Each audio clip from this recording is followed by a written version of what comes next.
হরে কৃষ্ণ সুধী সম্মানিত ভক্তবৃন্দ, আজকে আমরা জানব যেটি মহাপাপ সেই কার্যগুলো কি কি।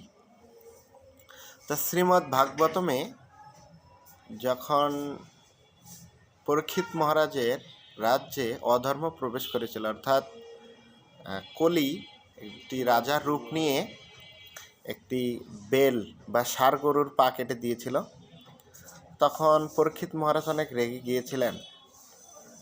তখন তিনি সেই কলির যে গর্ধানে তিনি তলোয়ার লাগিয়েছিলেন। তো সেই সময় কলি তার কাছে হাত জোর করে বলেছিলেন যে আমাকে ক্ষমা করে দাও। তা রাজার ধর্ম হলো কোনো প্রজা যদি তার কাছে ক্ষমা চায় তাকে ক্ষমা করে দাও। তখন তিনি বলেছিলেন যে তুমি এই রাজ্য থেকে চলে যাও। তা বলছে আমি কোথায় যাব, পুরো পৃথিবীটাই তো আপনার রাজ্য, আমাকে একটি আশ্রয় দিন। তখন পরীক্ষিত মহারাজ এই কলি বা অধর্মকে আশ্রয় দিয়েছিলেন। কেন? তিনি জানতেন যে কলয় দোষে নিদে রাজন হস্তি এক মহান গুণা কীর্তন দৈব কৃষ্ণস্য মুক্ত সঙ্গ পরম বুঝে। যদিও ওই কলিযুগ হলো দোষের সাগর, সেখানে একটি মহান গুণ রয়েছে। সেটা কি? যদি কেউ হরিনাম দিব্য কীর্তন করে। তো মূল বিষয় হলো যে শ্রীমদ্ ভাগবতমের প্রথম স্কন্ধের 17 অধ্যায়ের 38 নম্বর শ্লোকে পরীক্ষিত মহারাজ এই কলিযুগকে অবস্থান দিয়েছিলেন তার ভালো গুণ দেখে, কারণ এই যুগে কীর্তন রয়েছে। তো সেখানে সেই শ্লোকে বলছেন অভ্যার্থিদ দদা দশময়ী স্থানানি কলদদৌ দূতম পানম স্ত্রিয়া শোনা যত্ত অধর্ম চতুর্বিদ। যে চারটি হলো অধর্ম পাপ, সেটা কি? যে যত্ত অধর্ম চতুর্বিদ, অর্থাৎ এই চারটি কি?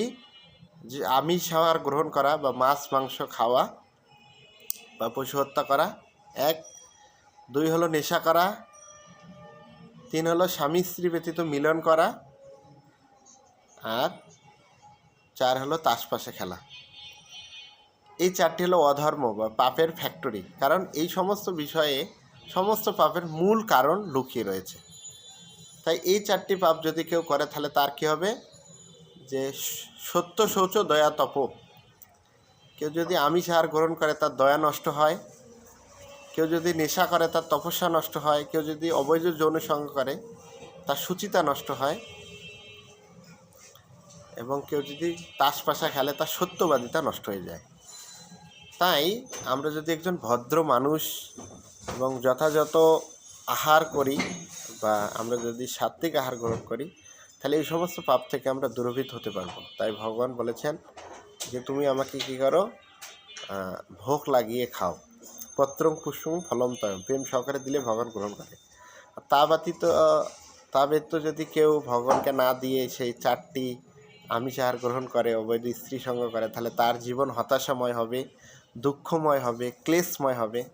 তাই আমাদের সকলেরই উচিত এই চারটি নিয়ম পালন করা। তাহলে আমরা জীবনে সুখী হতে পারবো, শান্ত হতে পারবো, ভদ্র লোক হতে পারবো এবং আমাদের জীবনের পরম মঙ্গল সাধন হবে। এই চারটি নিয়ম এই কলিযুগের জন্য খুবই গুরুত্বপূর্ণ। আবার বলছি, আমিষ আহার গ্রহণ করা, নেশা, তাসপাশা খেলা, স্বামী স্ত্রী ব্যতীত মিলন করা, এটি হলো কলিযুগে এই চারটি হলো পাপের বা অধর্মের মূল বিষয়। তাই সকলে চারটি নিয়ম পালন করে দিব্য আনন্দ সুখময় জীবন লাভ করতে পারবেন। হরে কৃষ্ণ।